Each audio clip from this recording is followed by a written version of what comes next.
À l'époque où justement on avait bossé ensemble, je me souviens que tu coachais beaucoup toi-même et tu faisais des journées hallucinantes. Enfin, j'étais très admiratif dès cette période-là de ta capacité de travail et de création, parce qu'il me semblait que tu publiais un article tous les jours, en plus de ta charge de coaching. Ouais.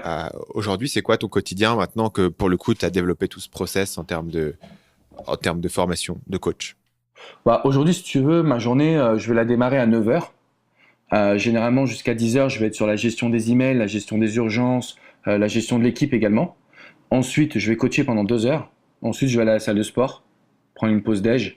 Et après, l'après-midi, c'est consacré soit un peu de coaching de mon côté, donc encore 1 ou 2 heures, mais très souvent, ça va être consacré à la gestion d'équipe en fait. Donc au lieu d'être coach, je suis devenu un petit peu gestionnaire d'équipe, regarder un petit peu ce qui se passe. Et en même temps, je dirige le projet de traduction. Donc ça aussi, ça me demande pas mal de temps.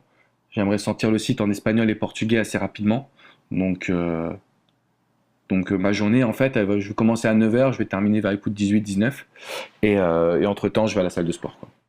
Donc, tu as ralenti le rythme par rapport à l'époque ou c'est moi Ah qui ouais. ai des souvenirs qui étaient. C'est ça, tu as ralenti? Non, à l'époque, c'était du peut-être 8 heures, 22 heures et tous les jours, quoi. Ouais, Et ouais, du 10 heures de coaching et j'écrivais le matin très tôt, quoi. ouais. Et du coup, c'est une question que je me pose toujours. C'est est-ce que le fait de ralentir, ça t'aide à être plus créatif ou c'est juste que t'en pouvais plus? Est-ce qu'il y a un Euh, bénéfice au fait de travailler moins? Est-ce que tu peux être plus productif en travaillant moins? Ou est-ce que c'est juste une rationalisation que je me dis pour justifier que je travaille pas 24/24? Honnêtement, je pense que c'est pas la bonne réponse, mais de mon côté à moi, j'ai l'impression que je suis pas plus productif, au contraire, j'en pouvais plus, tout simplement. Travailler 14 heures par jour, tu peux le faire pendant des mois, des années, mais au bout d'un moment, même tu vois, tu trouves plus ton épanouissement dans juste le fait de travailler. Mais ce qui est sûr, c'est que aujourd'hui, j'écris beaucoup moins d'articles. La seule chose que je fais, c'est tourner des vidéos parce que je me suis aperçu que YouTube, c'était en fait mon canal numéro un.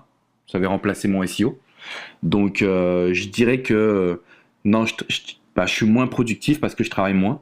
Mais après, apparemment, il y a des techniques, donc je suis pas expert. Peut-être il y a des personnes qui s'organisent mieux que moi. Moi, j'ai l'impression que quand je travaille, bah voilà, je suis plus productif. Si je fais une grosse journée, j'ai l'impression vraiment d'avoir tout géré, quoi. Alors que si je m'octroie du temps libre, j'ai l'impression d'avoir rien foutu.